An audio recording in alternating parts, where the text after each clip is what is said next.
Bonjour et bienvenue sur le podcast For Me Talks. Dites-moi, qu'est-ce que c'est la langue de bois?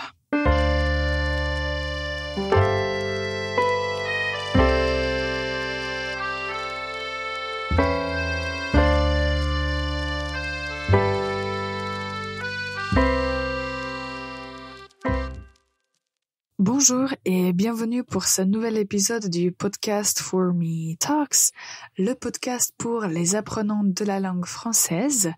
Moi, je m'appelle Ivana, je suis prof de français et je suis là pour vous aider à vous perfectionner en français.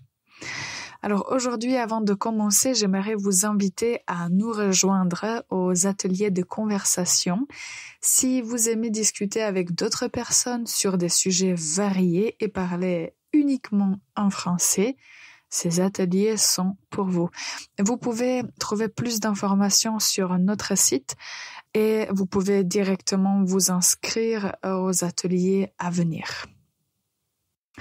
Alors, on commence comme d'habitude par la faute de la semaine. Écoutez attentivement. Les langues est difficile.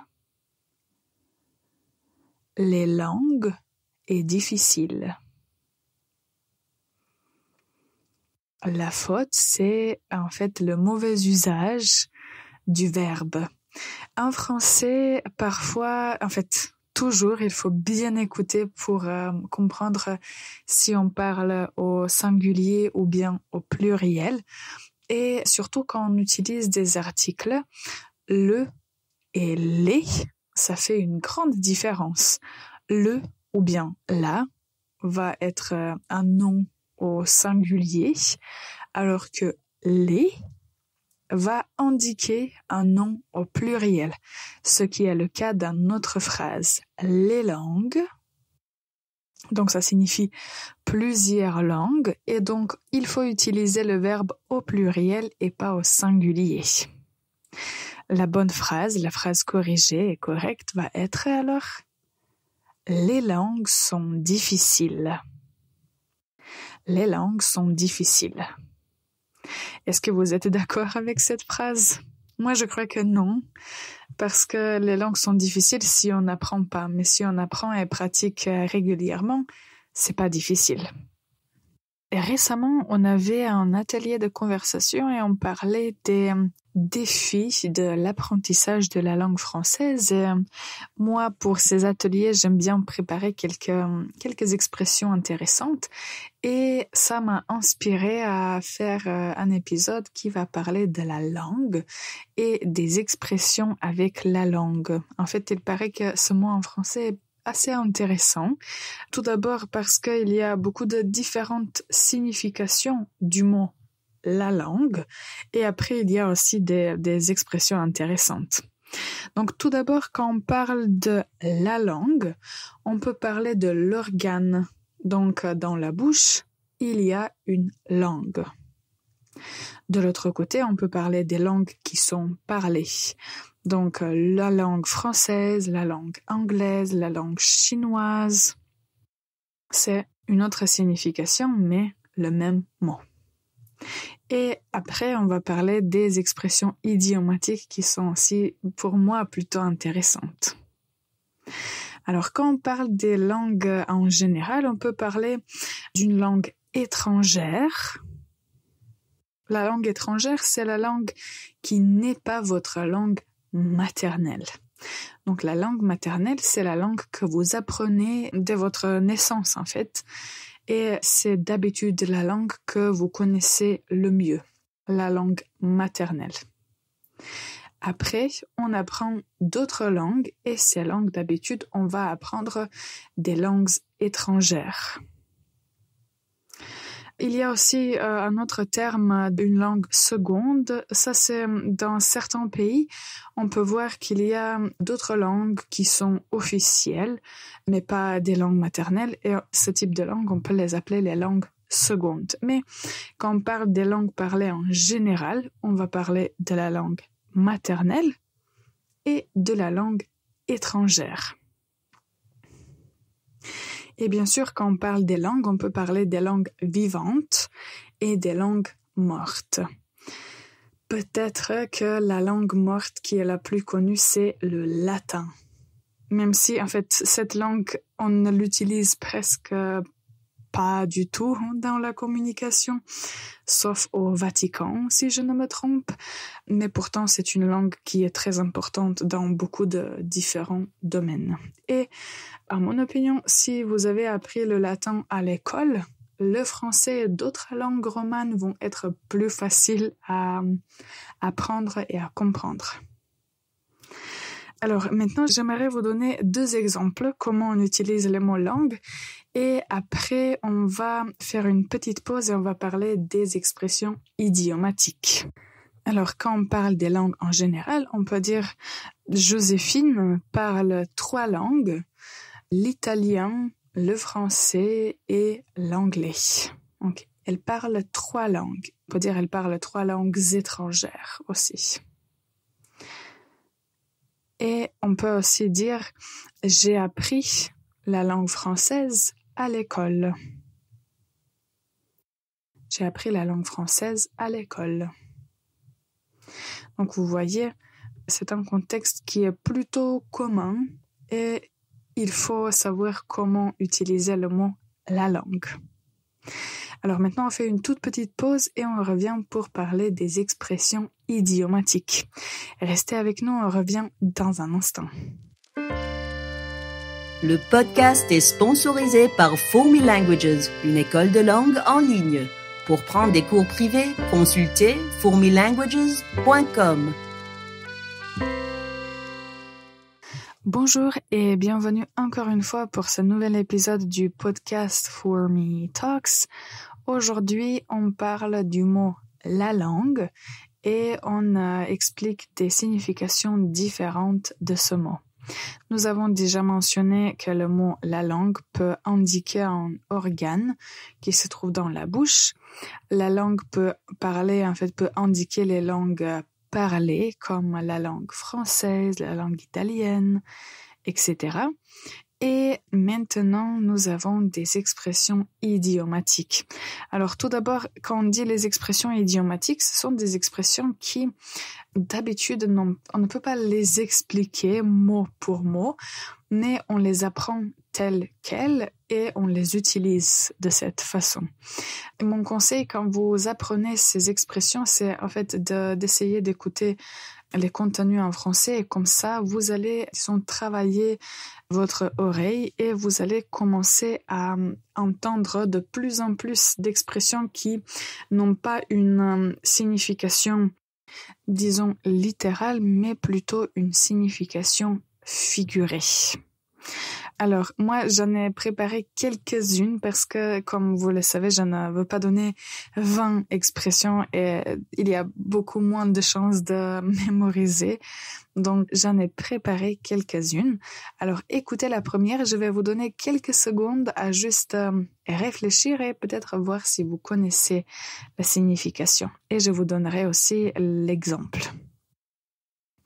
Avoir la langue bien pendue.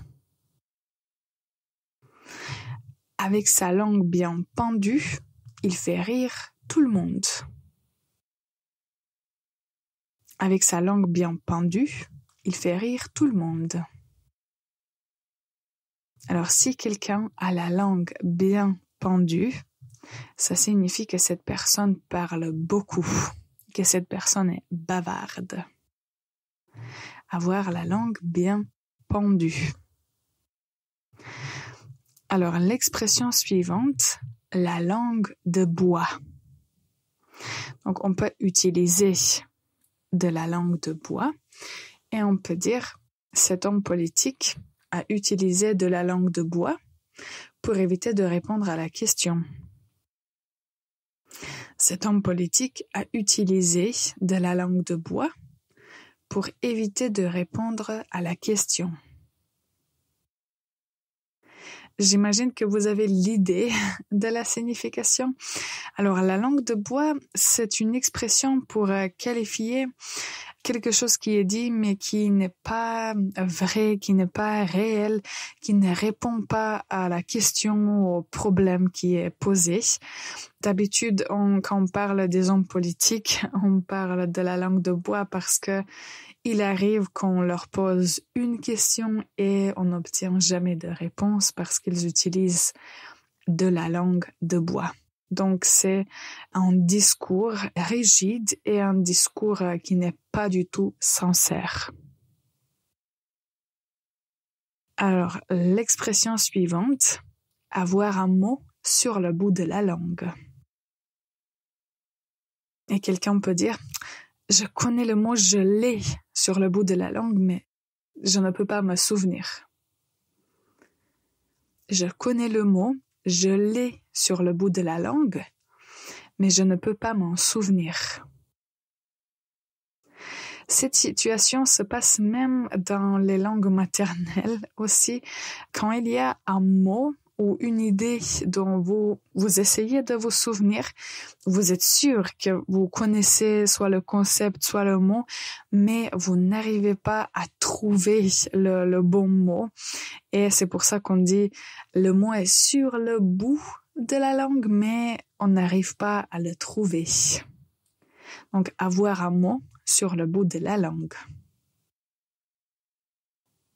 Et la dernière, parler comme une vache espagnole.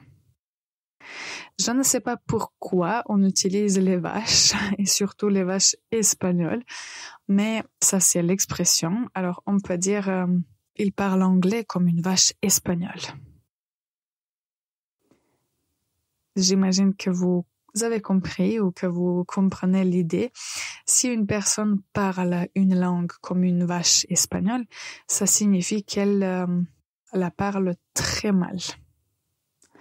Donc, si quelqu'un vous le dit, ce n'est pas un compliment. Et certaines expressions que je mentionne, peut-être qu'il faut juste savoir les reconnaître quand quelqu'un les utilise, mais il ne faut pas les utiliser activement. Donc, ça peut même être... en fait, ça peut être péjoratif de dire à quelqu'un qu'il parle comme une vache espagnole. Mais moi, par exemple, pour moi, je peux dire, moi, je parle espagnol comme une vache espagnole parce que je ne l'ai pas pratiqué souvent et régulièrement.